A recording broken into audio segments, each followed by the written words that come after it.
katekese digital singkat hari ini. Hari ini kita akan membahas tentang mengapa liturgi Ekaristi menggunakan dupa. Mari kita simak bersama-sama. Penggunaan dupa dalam ibadah keagamaan dimulai lebih dari 2000 tahun sebelum kekristenan. Penggunaan dupa di Cina dibuktikan sudah ada sebelum tahun 2000 sebelum Masehi. Perdagangan dupa dan rempah-rempah merupakan faktor ekonomi utama antara timur dan barat ketika para kafilah mengadakan perjalanan jalur dupa Timur Tengah dari Yaman melalui Arab Saudi. Jalur itu berakhir di Israel dan disitulah dupa diperkenalkan ke dalam Kekaisaran Romawi. Agama-agama di dunia barat telah lama menggunakan dupa dalam upacara-upacara mereka. Dupa atau ukupan tercatat dalam Talmud atau kumpulan hukum dan tradisi Yahudi dan disebutkan 170 kali dalam Alkitab. Misalnya Keluaran 30 ayat 1. Penggunaan dupa dalam ibadat orang Yahudi berlanjut lama setelah awal kekristenan dan penggunaannya pasti berpengaruh dalam perayaan liturgi Gereja Katolik. Gereja melihat pembakaran dupa sebagai gambaran doa-doa umat beriman yang naik ke surga. Simbolisme itu disebutkan dalam Mazmur bab 141 ayat 2. Biarlah doaku adalah bagimu seperti persembahan ukupan, dan tanganku yang terangkat seperti persembahan kurban pada waktu petang. Tidak tercatat kerangka waktu khusus yang membuat kita tahu kapan dupa diperkenalkan dalam ibadah keagamaan gereja. Tidak ada bukti yang menunjukkan penggunaannya selama 4 abad pertama gereja. Dupa itu suci yang digunakan untuk menguduskan, memberkati, dan memuliakan. Asap dari dupa adalah simbol dari misteri Tuhan sendiri. Saat dupa membumbung ke atas, citra dan bau menunjukkan manisnya kehadiran Tuhan kita dan menguatkan bagaimana misa terhubung dengan surga dan bumi dengan berakhir di hadirat Allah. Asap juga melambangkan iman kuat yang seharusnya memenuhi kita dan keharumannya mewakili kebajikan Kristiani. Pedoman umum misale Romawi, PUMR, memungkinkan penggunaan dupa beberapa kali selama misa. Ketika sesuatu didupai, pendupaan diayunkan 3 kali yang mewakili 3 pribadi dari Tritunggal Maha Kudus. Selain itu, dupa digunakan pada pemakaman di gereja, di peti jenazah, dan di pemakaman. Perarakan pemindahan sakramen Maha Kudus saat Kamis Putih sesekali berhenti atau beristirahat, dan di saat itu pendupaan dilakukan. Dan dalam malam Paskah, 5 butir dupa dimasukkan ke dalam lilin Paskah. Ada seorang umat bertanya, "Pastor, apa latar belakang dan makna penggunaan dupa dalam perayaan Ekaristi? Mohon penjelasannya." Katolik kadang-kadang disebut agama lonceng dan aroma atau bells and smells. Tradisi kekatolikan kita melibatkan seluruh pribadi. Tuhan menciptakan kita sebagai satu kesatuan tubuh dan jiwa, dan kita mengembalikan diri kita sepenuhnya kepadanya dalam penyembahan. Kita menyembahnya dalam roh dan kebenaran, Yohanes bab 4 ayat 24. Dan dalam penyembahan rohani kita mempersembahkan tubuh kita juga sebagai persembahan yang hidup. Kitab Roma bab 12 ayat 1. Dengan demikian, ibadat gereja melibatkan semua diri kita, termasuk indera jasmani dan rohani kita.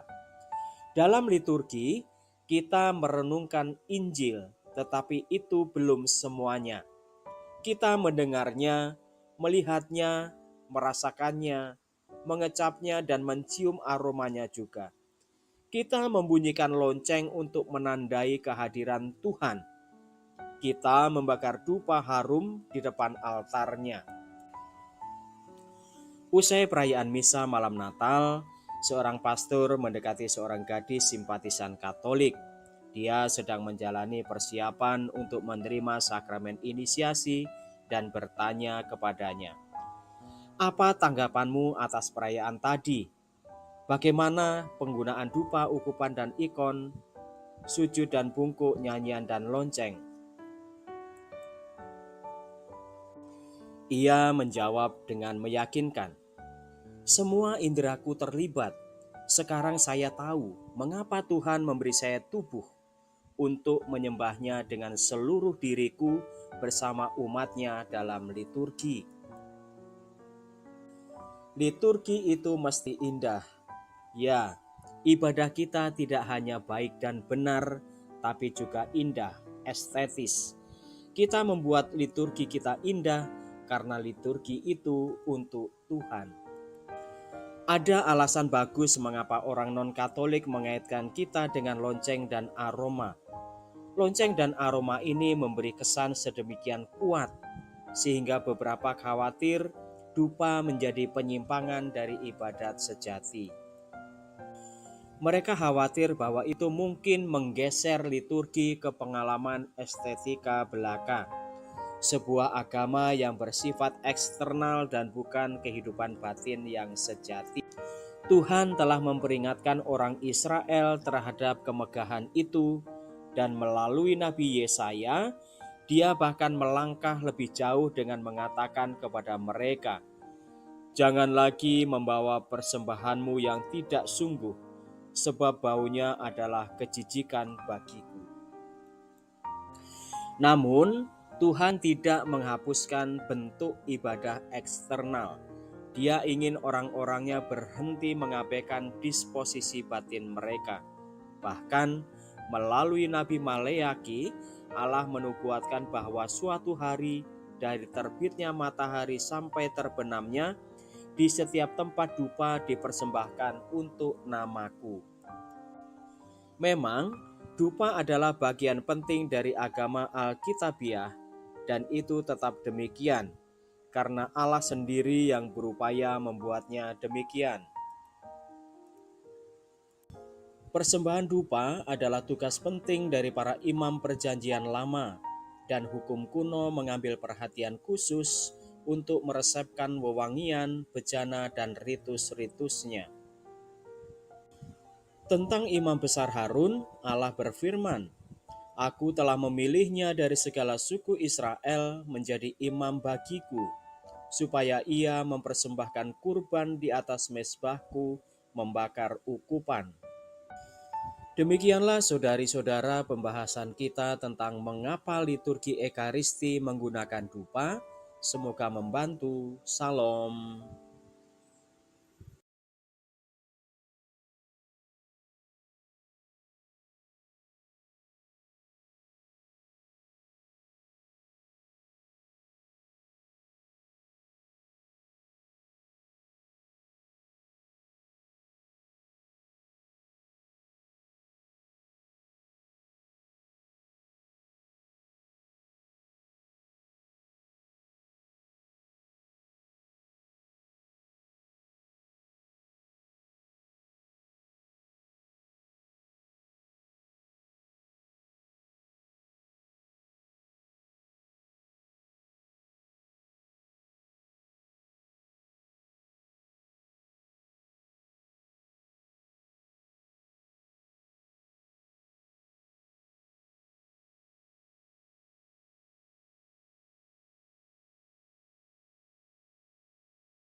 Tuhan adalah terang dan keselamatanku.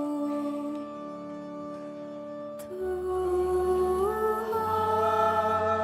adalah terang dan keselamatanku. Kita kita nyanyikan satu kali lagi. Adalah terang dan keselamatanku. Terima kasih.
Saudara-saudari umat Allah yang terkasih, selamat datang di Gereja Hati Kudus. Selamat datang dalam perayaan Ekaristi hari ini, hari Minggu biasa ketiga. Perayaan Ekaristi akan dipimpin oleh Pastor Vincentius Sri Herimanto, SCY. Selama perayaan Ekaristi ini, umat tidak diperkenankan menggunakan atau mengaktifkan alat komunikasi. Mohon orang tua untuk membimbing putra-putrinya untuk tidak makan, minum, dan bermain gadget di dalam gereja, serta mengusahakan ketenangan selama perayaan Ekaristi berlangsung. Saudara-saudari terkasih, perayaan Ekaristi segera dimulai. Marilah kita mempersiapkan hati dan budi dengan sikap hening, agar dapat merayakan Ekaristi dengan layak dan pantas. Mari kita nyanyikan lagu pembuka.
Dalam nama Bapa dan Putera dan Roh Kudus.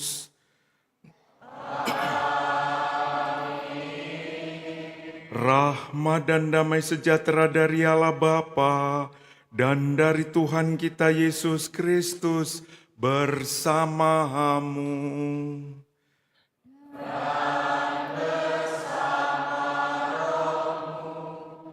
Bapak, Ibu, saudara-saudari, dan adik-adik yang dikasihi Tuhan, selamat pagi. Misa pagi hari ini ada Romo. Mungkin yang pertama kali melihatnya, dulu pernah di sini Romo Maruli, dan ada Diakon Bayu yang kemarin ditapiskan di seminari Santo Paulus. Saya senang sekali karena ada temannya, sehingga bisa merasakan diakon itu mendapat kesempatan untuk membacakan Injil, dan Romo Maruli nanti akan membawakan homilinya, homili yang biasanya sangat memberi inspiratif kepada kita. Terima kasih Romo Maruli, Diakon Bayu. Inilah komunitas kita, komunitas dari Paroki Hati Kudus, yang hari ini kita bersama-sama ingin merasakan bagaimana Allah yang memulai karyanya tidak menunggu sampai kita siap menyambutnya. Pada saat di mana kita seringkali ada dalam kegelapan hidup, entah itu karena kita merasa lelah dalam bekerja, lelah dalam membangun relasi, kesulitan-kesulitan yang ada dalam keluarga, dan juga segala macam problema yang boleh kita lalui, kita alami. Situasi seperti itulah Allah ingin datang kepada kita. Allah memulai karyanya pada saat di mana manusia, kita semua sangat membutuhkan kehadirannya. Dan Dia membangun kerajaannya dalam kesederhanaan hidup kita.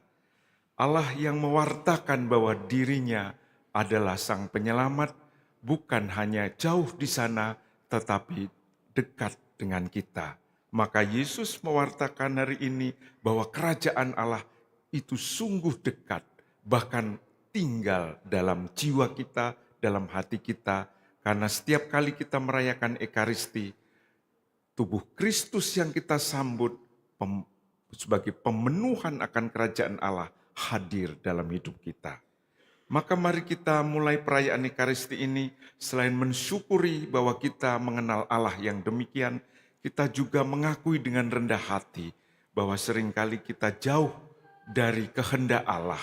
Kita gagal dalam hidup kita untuk setia, untuk menjalankan tugas dan kehendaknya dalam hidup kita. Kita jatuh dalam dosa. Kita mohon belas kasih dan pengampunannya. Saya mengaku kepada Allah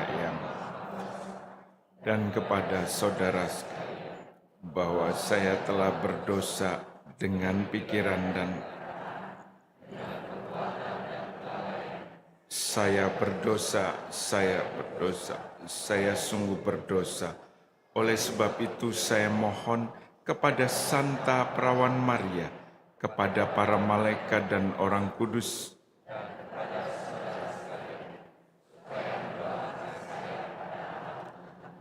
semoga Allah yang Maha Kuasa mengasihani kita, mengampuni dosa kita dan menghantar kita ke hidup yang kekal.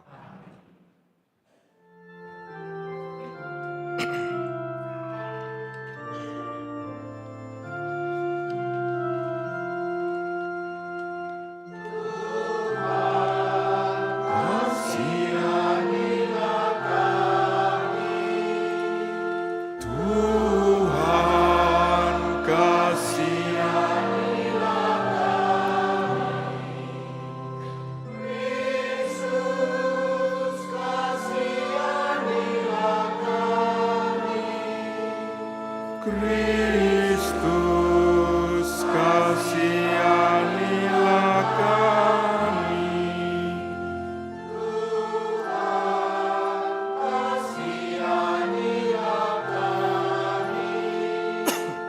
Tuhan, kasihanilah kami.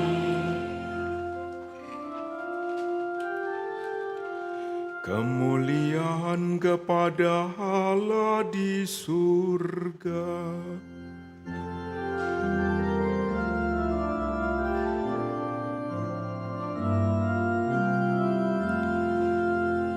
Dan damai di bumi kepada orang yang berkenan padanya.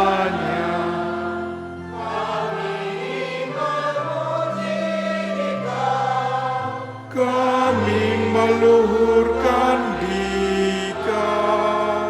Kami menyembah Dikau. Kami memuliakan Dikau. Kami bersyukur kepadamu karena kemuliaan-Mu yang besar. Ya Tuhan Allah Raja Surgawi, Allah Bapa yang Maha Kuasa. Ya Tuhan Yesus Kristus.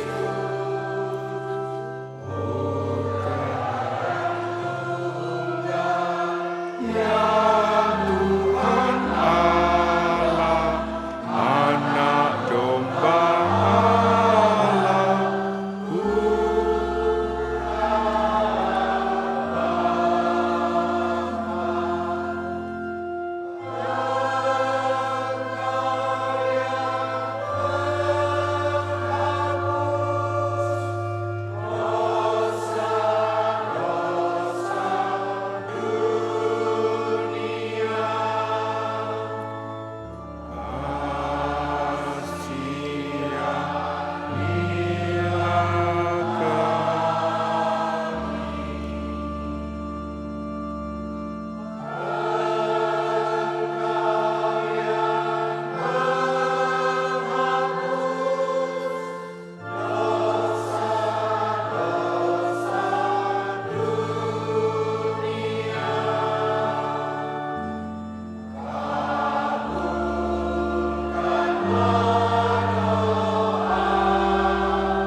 Marilah bersatu dalam doa. Intensi misa pagi hari ini untuk memohon kebahagiaan abadi Francisca Wahyuni Wijaya yang dipanggil Tuhan 3 tahun yang lalu dan Franciscus Halim Suwito. Maria Nilawati yang dipanggil Tuhan 14 tahun yang lalu. Ava yang dipanggil Tuhan 1 tahun yang lalu. Dan Monica Foni Husin yang dipanggil Tuhan 3 tahun yang lalu.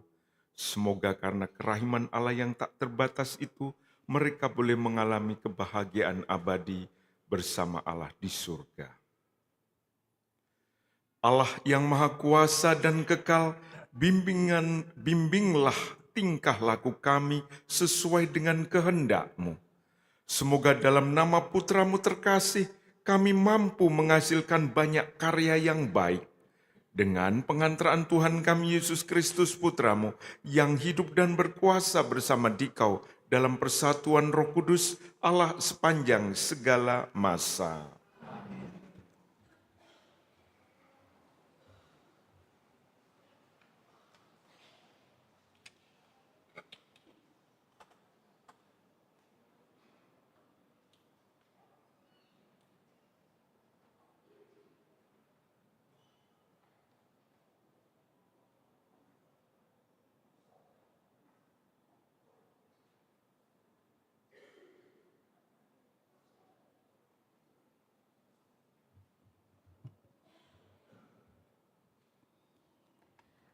Bacaan dari kitab Yesaya.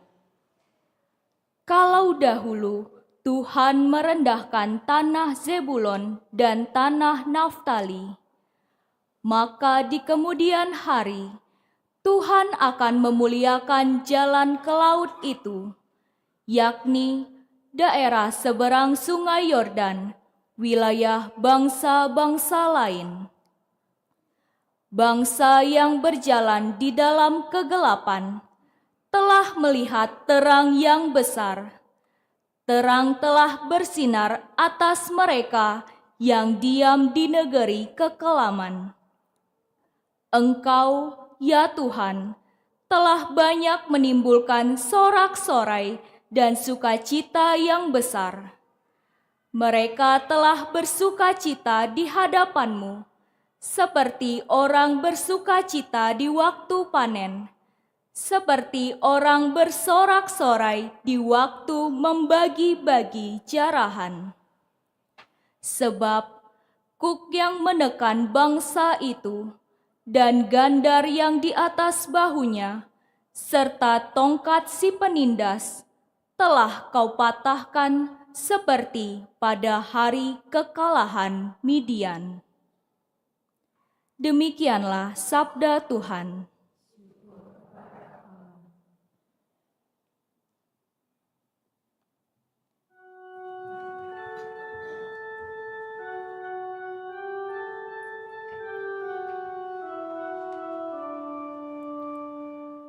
Tuhan adalah terang dan keselamatanku.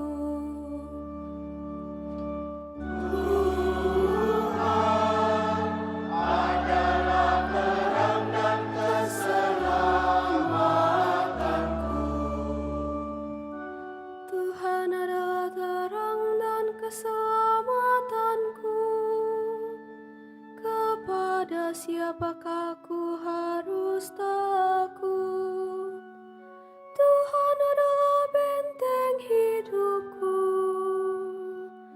Terhadap siapakah aku harus gentar? Tuhan adalah terang dan keselamatanku.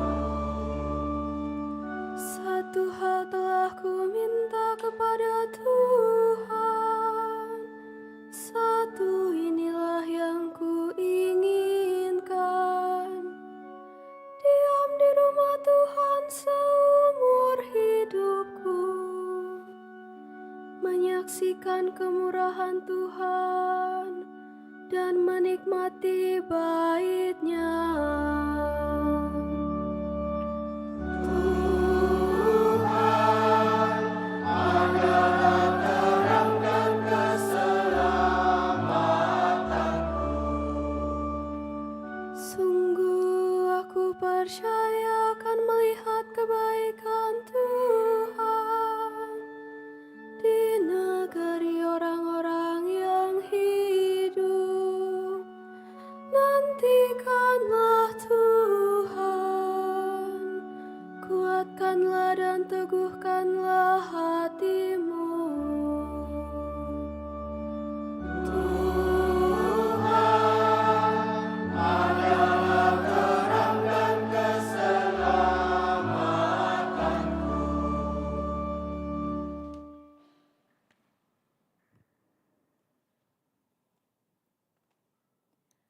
Bacaan dari surat pertama Rasul Paulus kepada jemaat di Korintus. Saudara-saudara, aku menasihati kamu demi nama Tuhan kita Yesus Kristus, supaya kamu seia sekata dan jangan ada perpecahan di antara kamu. Sebaliknya, hendaklah kamu erat bersatu dan sehati sepikir.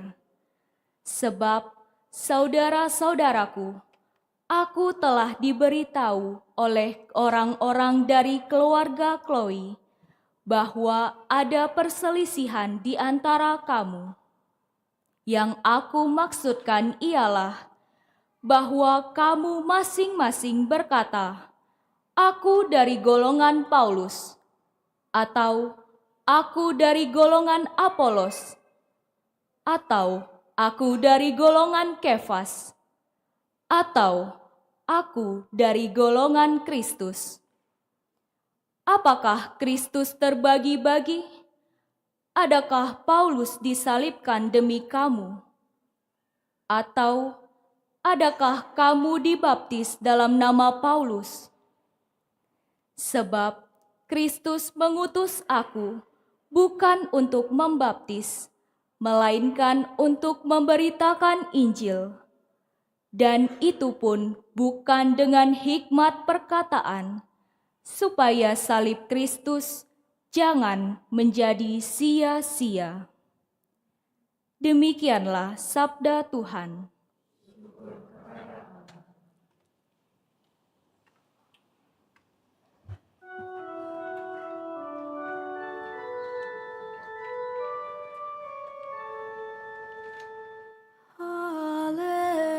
Haleluya, haleluya.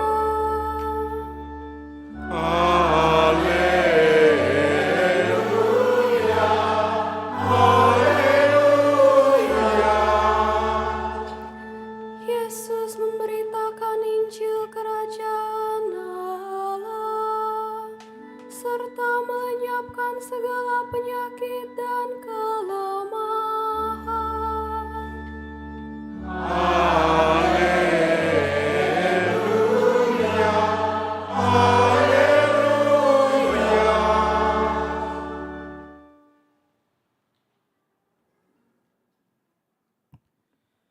Tuhan bersamamu. Dan bersama rohmu. Inilah Injil suci menurut Matius. Dimuliakanlah Tuhan. Ketika mendengar bahwa Yohanes Pembaptis telah ditangkap, Yesus menyingkir ke Galilea. Ia meninggalkan Nazaret dan diam di Kapernaum, di tepi danau di daerah Zebulon dan Naftali. Dengan demikian, digenapilah firman yang disampaikan oleh Nabi Yesaya. Tanah Zebulon dan tanah Naftali, jalan ke laut, daerah seberang sungai Yordan, Galilea, wilayah bangsa-bangsa lain. Bangsa yang diam dalam kegelapan telah melihat cahaya yang besar, dan bagi mereka yang tinggal di negeri yang dinaungi maut telah terbit cahaya. Sejak itu Yesus mulai memberitakan, "Bertobatlah, sebab kerajaan surga sudah dekat." Demikianlah sabda Tuhan. Terpujilah Kristus.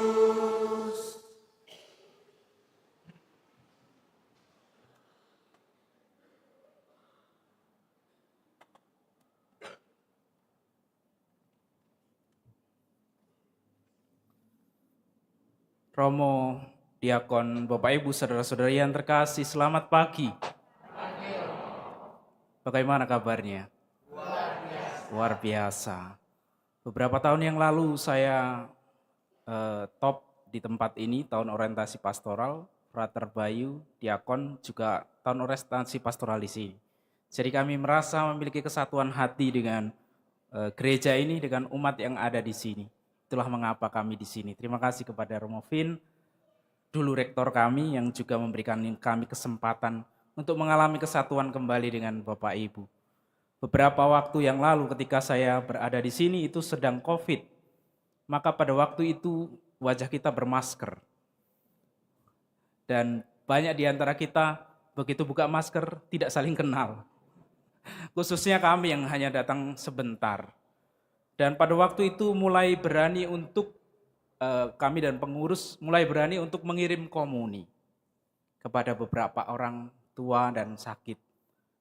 Walaupun saya mendengar juga beberapa dari mereka sudah meninggal, sudah wafat. Kesatuan, itulah mengapa kami memperjuangkan untuk membawa komuni kepada orang sakit, karena mengalami kesatuan. Berbahagialah kita yang masih sehat, sehingga kita dapat mengalami kesatuan dengan datang sendiri ke tempat ini. Ya, tidak malas kan?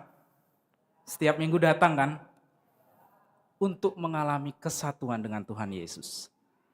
Saudara-saudari yang terkasih, saya juga pernah berada di sebuah keluarga yang sedang bertengkar. Orang tuanya meminta doa, mungkin mengalami sakratul maut karena sudah tidak berdaya di tempat tidur. Dan dia menceritakan, Frater, karena pada waktu itu saya masih Frater, saya ini punya begitu banyak harta, tetapi seolah-olah itu menjadi berhala sekarang. Kenapa begitu, Ibu? Mungkin harta saya tidak habis 7 keturunan, tapi lihat anak saya, semuanya pada berantem. Tidak ada yang sekarang merawat saya, hanya anak itulah yang memperhatikan saya. Tapi yang lainnya cuma sibuk mempertanyakan itu nanti untuk siapa, yang ini nanti untuk siapa, yang itu untuk siapa. Jadi dia berpesan kalau nanti Frater sudah jadi romo dan bertemu dengan keluarga-keluarga yang kaya raya ataupun siapapun mereka, berilah nasihat supaya mereka tidak lupa untuk mendidik anak dalam kasih. Supaya saling mengasihi. Supaya apa? Supaya mengalami kesatuan. Kasih itu menyatukan. Dan itulah yang menjadi pesan hari ini. Kesatuan. Siapapun yang merasa menjadi anak terang. Apakah Anda merasa anak terang? Apakah Anda anak terang atau anak kegelapan, Bapak Ibu? Oke, katakan kepada diri sendiri, aku anak terang. Ayo pegang dadanya, aku anak terang. Kalau Anda sendiri tidak mau mengatakan kepada diri sendiri, bagaimana orang lain mau mengatakan kepada Anda? Sekarang pegang dadanya, katakan, aku anak terang. Iya. Pandang kiri dan kananmu, katakan, aku anak terang. Bagaimana reaksi mereka? Setuju atau tidak? Katakan kepada kanan dan kirimu, kamu anak terang. Jangan malu-malu, itu istrimu loh di sampingmu. Katakan kepadanya, kamu anak terang. Bapak Ibu jangan takut-takut untuk mengatakan memang mereka anak terang, maka katakan lagi, tunjuk dirinya, kamu anak terang. Bagaimana reaksinya? Berbeban berat? Merasa bahwa itu beban atau merasa bahwa itu terima kasih, aku anak terang? Bagaimana perasaanmu ketika mengatakan aku anak terang? Apakah ada ganjalan? hidupku tidak terang-terang amat. Anak terang itu bagaimana sih hidupnya? Hidupnya hidup dalam roh. Nah, mari kita merenungkan, bagaimana hidup kita? Apakah aku anak terang atau aku anak kegelapan? Apakah aku mengalami bahwa hidupku ini bersatu dengan Yesus? Satu, apakah engkau hidup dalam kasih? Ayo. Apakah engkau hidup dalam kelemah lembutan? Apakah engkau hidup dalam kesabaran? Apakah dalam hidupmu penuh dengan kemurahan hati? Coba angkat tangannya. Coba angkat tangannya Bapak Ibu. Tangannya sendiri. Coba angkat tanganmu. Engkau suruh mengangkat tangan saja berat sekali ya. Coba angkat tanganmu. Lihat tanganmu. Apakah tanganmu itu sering memberi ataupun meminta? Lihat tangannya sendiri ya. Tangan itu sudah banyak memberkati atau menuding orang. Coba lihat tangan itu. Penuh berkat atau penuh dosa tangannya. Aduh, tangan saya bagaimana ini ya? Penuh berkat atau penuh dosa? Lihat tangan orang lain. Wah, senang Anda ketika melihat tangan orang lain. Kita harus berbuat kasih kalau mau disebut anak terang. Kita harus menguasai diri kita, penuh kesabaran, kemurahan hati, kelemah lembutan. Itu semua buah roh. Ada Roh Kudus di dalam dirimu, maka engkau harus berbuah roh. Tetapi kalau hidupmu penuh dengan iri hati, dendam, gosip, cabul, hawa nafsu, ingin menguasai orang lain, kemarahan, itu semua buah daging. Sebab hari ini semua bacaan pertama ngomong soal kesatuan. Bacaan kedua juga soal kesatuan. Jangan engkau pecah-pecah, engkau harus seia sekata erat hidup bersatu dengan Yesus. Bacaan Injil juga sama, mengalami kesatuan dengan kerajaan Allah.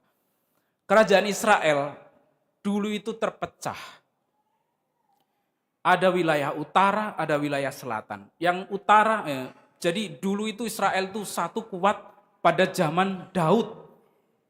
Tetapi mencapai puncak pada zaman Salomo. Daud itu membangun kenisah bait Allah. Dan Salomo itu puncaknya kerajaan. Tetapi di usia tua, Salomo punya banyak sekali istri, gundik. Dan istri dan orang-orang yang berada di dekat Salomo itu penyembah berhala. Maka Salomo mulai menyembah berhala. Ya. Dan akhirnya kerajaan itu pecah. Salomo wafat, kemudian kerajaan Allah terpecah menjadi dua wilayah. Ada wilayah utara, ada wilayah selatan. Wilayah utara ada 10 suku Israel. Dan kemudian mereka membentuk kerajaan namanya kerajaan Israel. Lalu di bawah mereka membentuk kerajaan lain. Ada 2 suku di sana. Pecah. 10 suku itu pecah karena berhala. Dan kemudian mereka ketika diserang oleh orang-orang lain, bangsa Asyur, mereka awalnya bersekutu, tetapi kemudian dihancurkan oleh Asyur dan kemudian dibuang, sehingga bangsa itu 10 suku itu menghilang. Dan hari ini, apa yang dinubuatkan oleh Yesaya, jadi banyak nabi datang untuk mengingatkan tetapi tidak bisa. Dan kemudian akhirnya Yesaya tadi dalam bacaan pertama mengatakan menubuatkan bahwa akan ada terang yang datang. Dan hari ini Yesus, karena pembunuhan Yohanes Pembaptis, Yesus menyingkir ke utara. Seolah-olah ingin mengatakan Yesuslah nubuatnya. Yesuslah sang terang yang datang. Dia ke utara, ke Naftali, ke Zebulun. Dia ke sana untuk menyembuhkan banyak orang, untuk mewartakan bertobatlah, kerajaan Allah sudah dekat. Jadi Yesus sang terang itu yang dinubuatkan itu hari ini terjadi. Yesus datang ke utara. Seolah ingin menyatukan kembali semuanya. Dalam bacaan kedua, Paulus juga mengatakan, jangan engkau merasa bahwa aku dari golongan ini, aku dari golongan itu.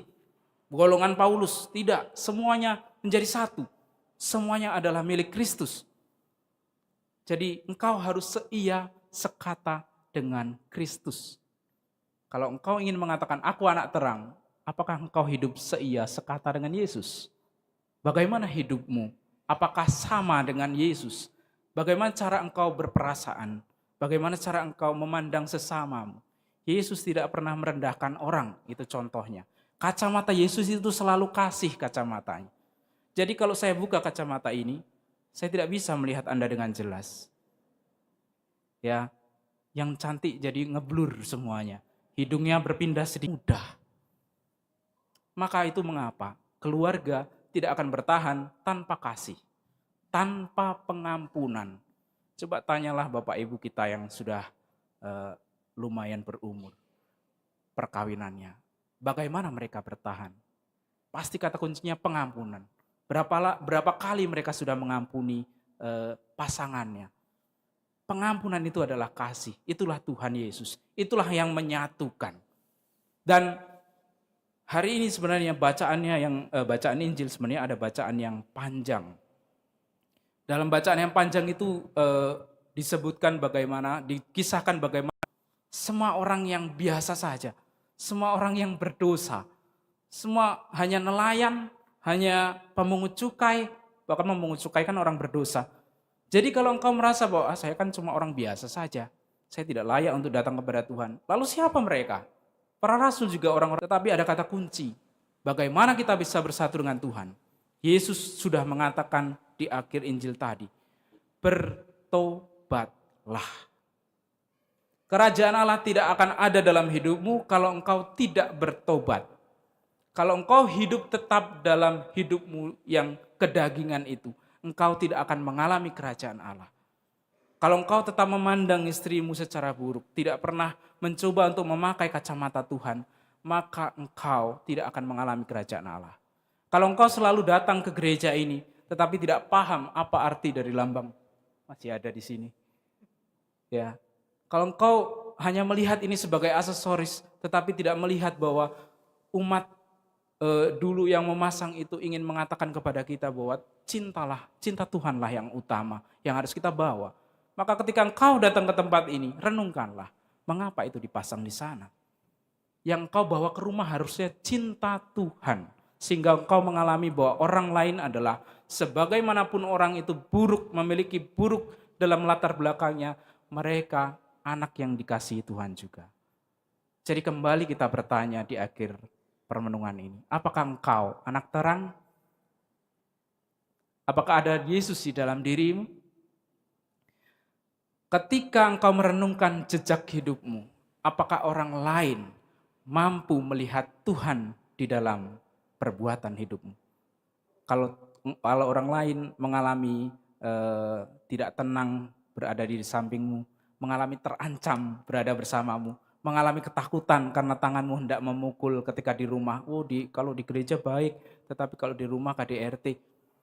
Kalau anak-anakmu mengalami sesuatu yang berat karena hidup bersama bapak seperti engkau, ibu seperti engkau, maka engkau tidak sedang memperjuangkan kasih.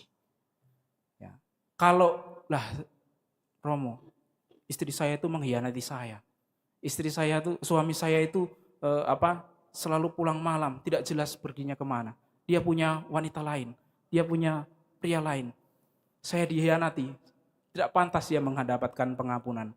Lihat Tuhanmu yang ada di sana. Mengapa dia ada di sana? Karena dikhianati. Tetapi apa yang dia berbuat kepada orang-orang yang mengkhianatinya?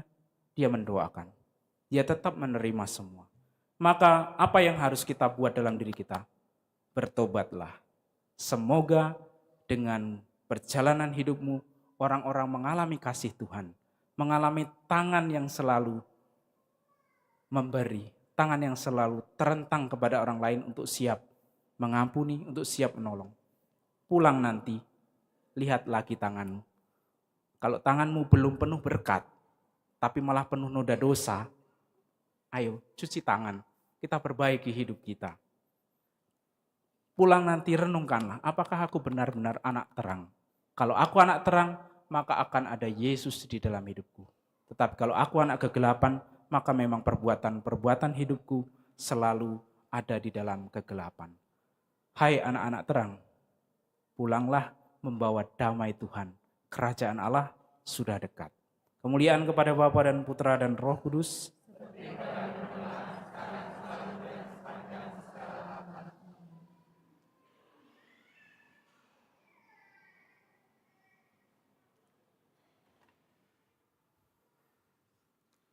Mari kita sekarang meneguhkan iman kepercayaan kita dengan mengucapkan syahadat para rasul. Aku percaya akan Allah, Bapa yang Maha Kuasa, pencipta langit dan bumi, dan akan Yesus Kristus, putranya yang tunggal Tuhan kita, yang dikandung dari Roh Kudus, dilahirkan oleh perawan Maria, yang menderita sengsara dalam pemerintahan Pontius Pilatus, disalibkan, wafat dan dimakamkan, yang turun ke tempat penantian, pada hari ketiga bangkit dari antara orang mati, yang naik ke surga, duduk di sebelah kanan Allah Bapa yang Maha Kuasa. Dari situ ia akan datang mengadili orang yang hidup dan yang mati. Aku percaya akan Roh Kudus, Gereja Katolik yang kudus, persekutuan para kudus, pengampunan dosa, kebangkitan badan, kehidupan kekal. Amin. Kristus bersabda, bertobatlah sebab kerajaan surga sudah dekat. Marilah kita menanggapi ajakannya dan berdoa kepada Allah Bapa kita. Kabulkanlah doa kami ya Tuhan. Kabulkanlah doa kami ya Tuhan. Bagi para pemimpin gereja, ya Bapa, bimbinglah dan berkatilah para pemimpin gerejamu dalam menggembalakan kami menuju kepada pertobatan sejati, sehingga kami layak dan pantas untuk tinggal selalu di dalam kerajaan-Mu. Kami mohon, kabulkanlah doa kami ya Tuhan. Bagi para pemimpin bangsa-bangsa, ya Bapa, curahkanlah karunia Roh Kudus bagi para pemimpin bangsa-bangsa. Semoga pengabdian mereka sungguh membawa sinar harapan dalam kehidupan rakyat yang menderita, dengan menegakkan keadilan bagi mereka yang tertindas, menjunjung martabat setiap orang, dan memberi pertolongan serta hiburan kepada mereka yang menderita. Kami mohon, kabulkanlah doa kami ya Tuhan. Bagi mereka yang masih berjuang menemukan arti hidup ini, ya Bapa, tuntunlah mereka yang masih berjuang menemukan arti hidup ini kepada Kristus sebagai jawaban atas kerinduan hati mereka akan kasih, kebaikan, dan kebenaran. Kami mohon, kabulkanlah doa kami ya Tuhan. Bagi kita semua di sini, ya Bapa, berkatilah kami semua agar kami mampu menjadi terang bagi semua orang, terang yang menuntun orang kepada kasih Allah. Kami mohon, kabulkanlah doa kami ya Tuhan. Allah Bapa kami, janganlah membiarkan orang yang percaya kepada Putra-Mu hidup dalam kegelapan dosa. Semoga Putra-Mu menjadi penuntun bagi kami di jalan menyongsong Engkau, sebab Dialah Tuhan dan pengantara kami. Amin.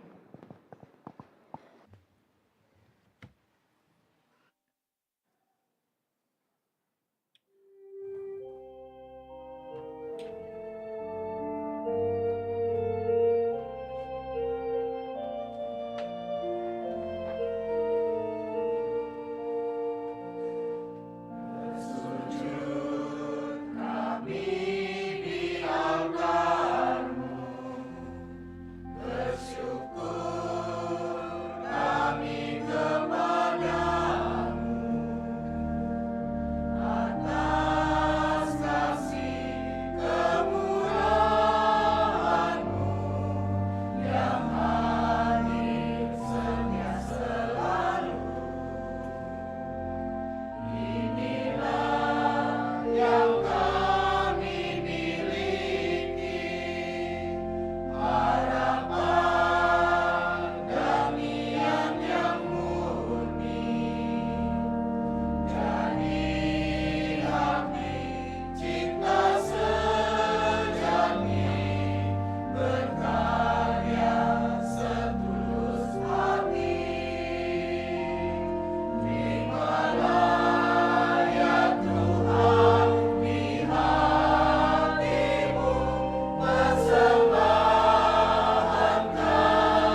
Berdoalah saudari-saudara supaya persembahanku dan persembahanmu berkenan kepada Allah Bapa yang Maha Kuasa.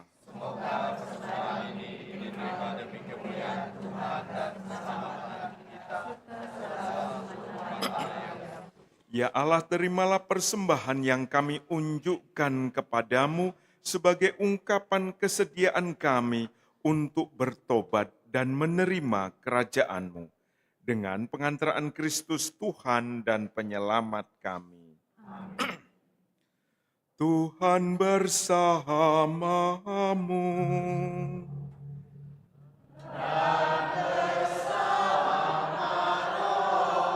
Marilah mengarahkan hati kepada Tuhan.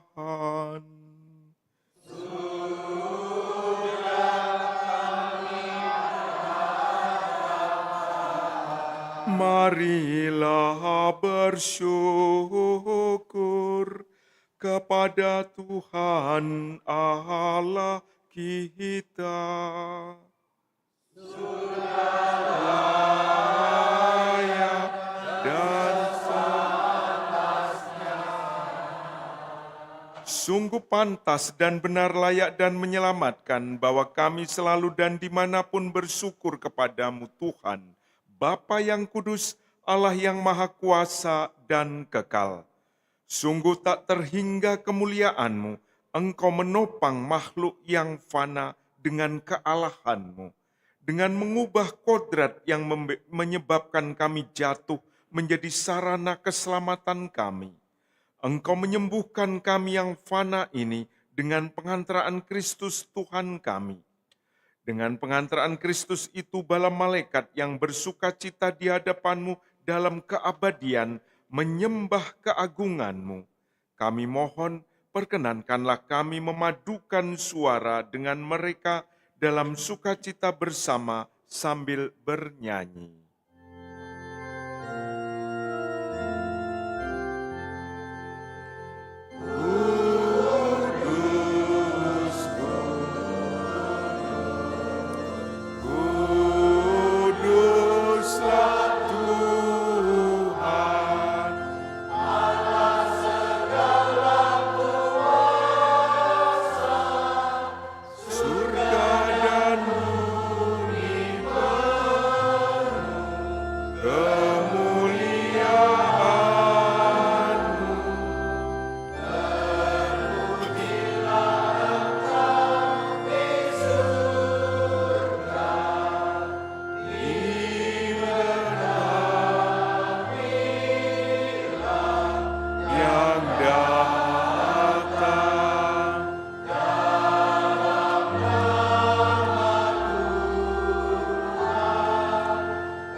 Sungguh kuduslah Engkau Tuhan, sumber segala kekudusan.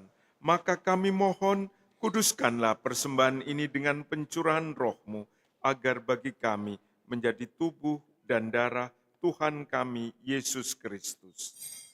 Ketika Dia diserahkan untuk menanggung sengsara dengan rela, Dia mengambil roti dan sambil mengucap syukur, Dia memecah-mecahkan, lalu memberikannya kepada murid-murid-Nya seraya berkata, "Terimalah dan makanlah kamu semua, inilah tubuhku yang diserahkan bagimu."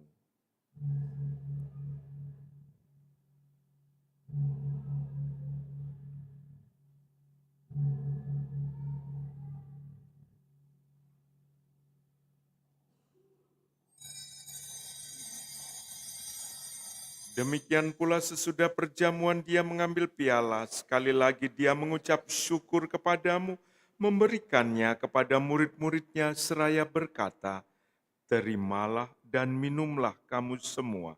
Inilah piala darahku, darah perjanjian baru dan kekal, yang ditumpahkan bagimu dan bagi semua orang demi pengampunan dosa. Lakukanlah ini sebagai kenangan akan daku."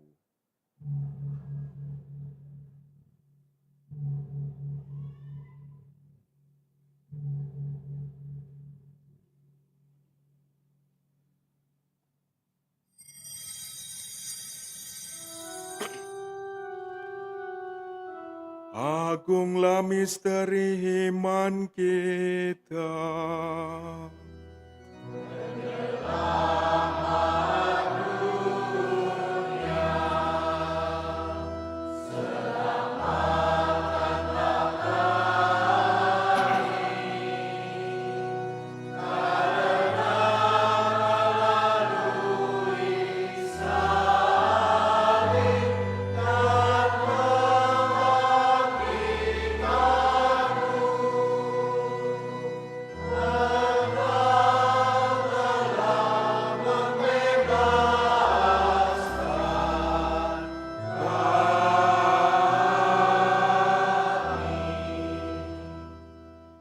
Sambil mengenangkan wafat dan kebangkitan Kristus, kami mempersembahkan kepadamu Bapa, roti kehidupan dan piala keselamatan.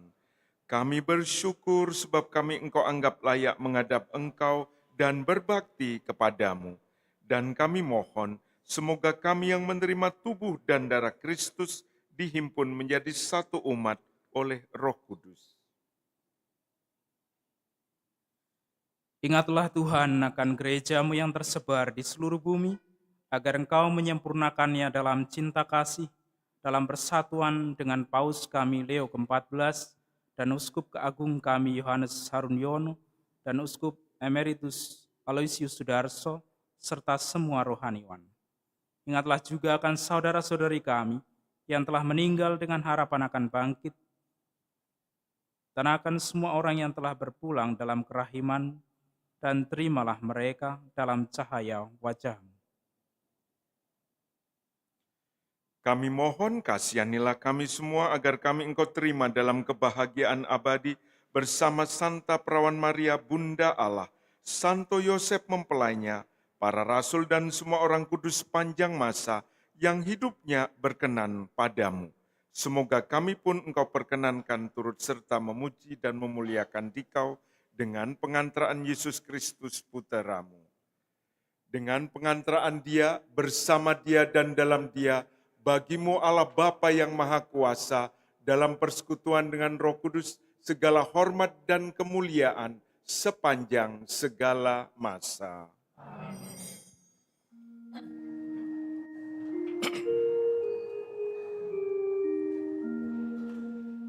Atas petunjuk penyelamat kita dan menurut ajaran ilahi, maka beranilah kita berdoa.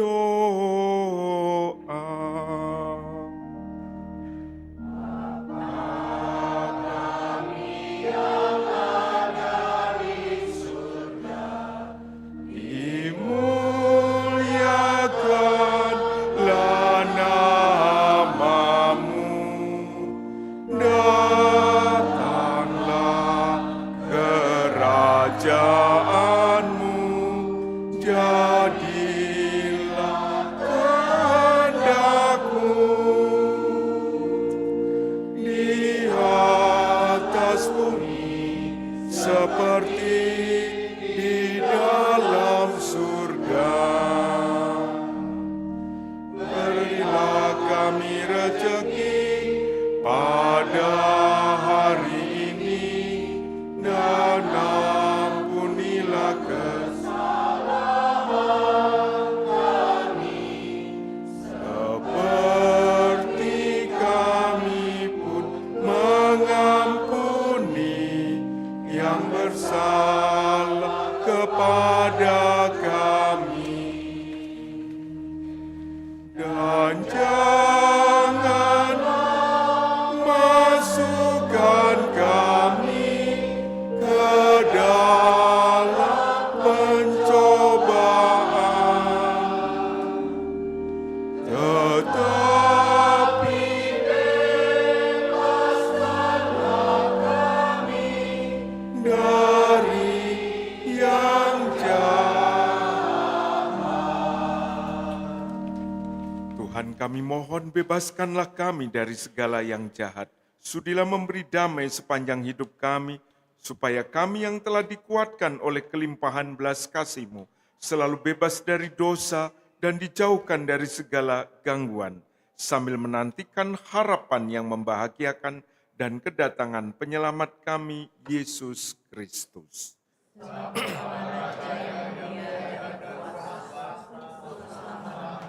Tuhan Yesus Kristus, Engkau telah bersabda kepada para rasul-Mu, damai-Ku kutinggalkan bagimu, damai-Ku kuberikan kepadamu.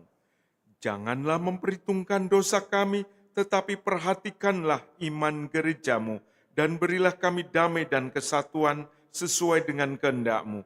Engkau yang hidup dan meraja sepanjang segala masa. Amin. Semoga damai Tuhan selalu bersamamu. Marilah kita saling memberikan salam damai.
Lihatlah anak domba Allah, lihatlah Dia yang menghapus dosa-dosa dunia.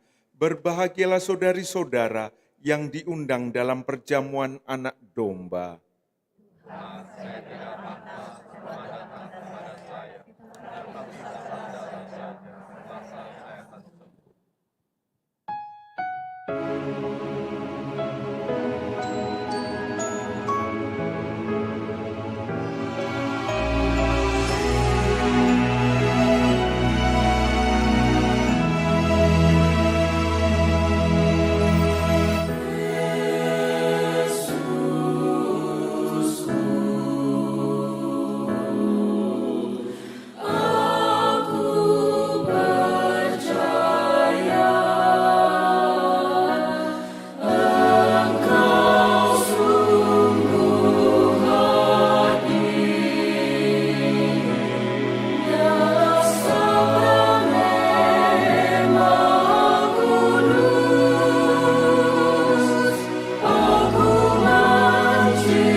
Sepanjang masa berucap kata terima kasih.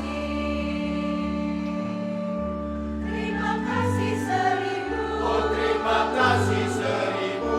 Pada Tuhan Allahku. Oh, pada Tuhan Allahku. Aku bahagia karena dicinta. Terima kasih.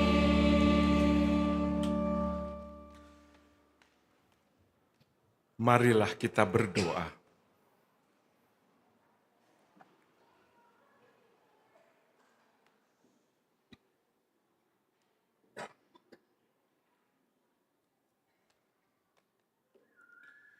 Ya Allah, kami bersyukur atas sabda-Mu yang menerangi kami dan tubuh putra-Mu yang menguatkan kami.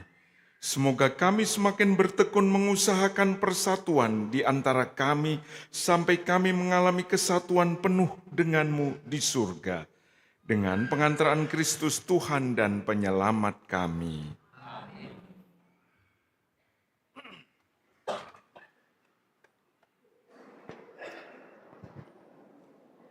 Warta Gereja 25 Januari 2026. 1. Pendaftaran misdinar dibuka bagi anak-anak yang sudah menerima komuni pertama. Formulir tersedia di sekretariat paroki.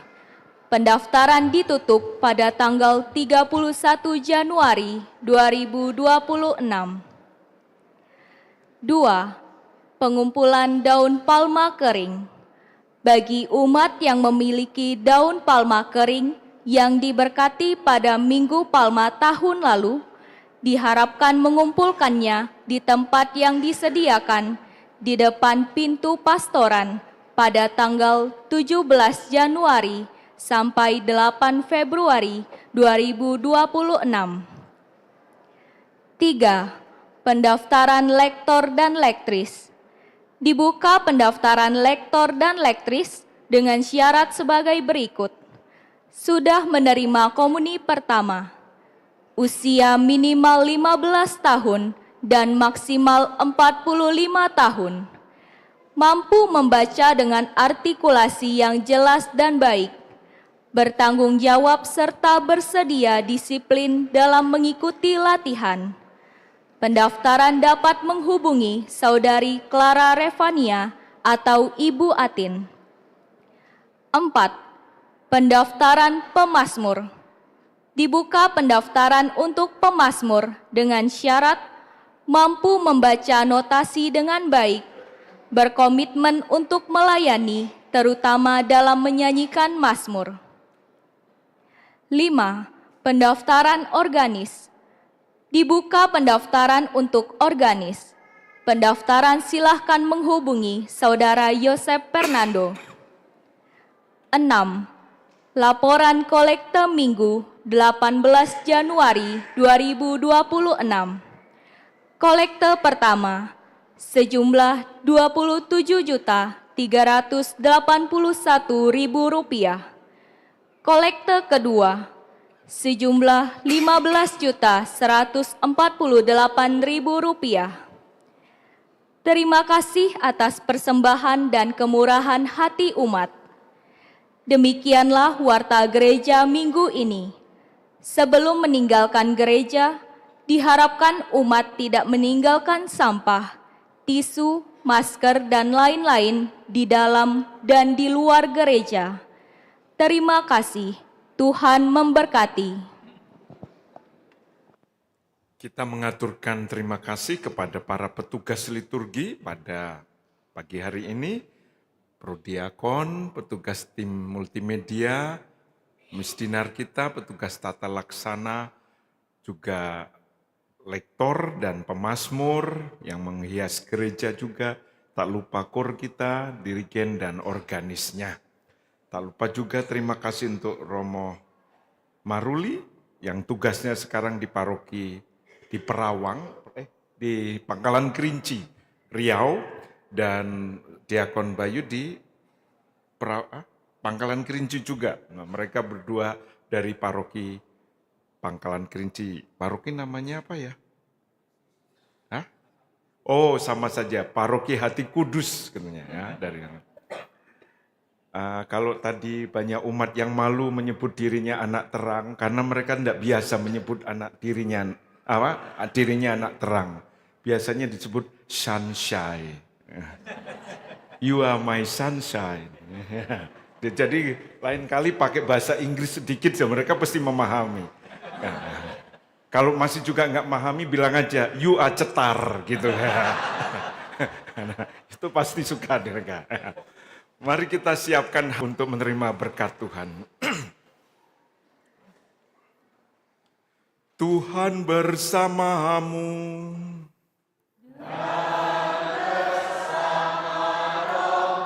Semoga saudara-saudari sekalian selalu dibimbing, dituntun, dan diberkati oleh Allah yang Maha Kuasa, Bapa dan Putra dan Roh Kudus.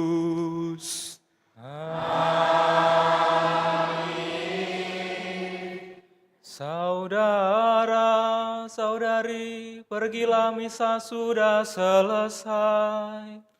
Syukur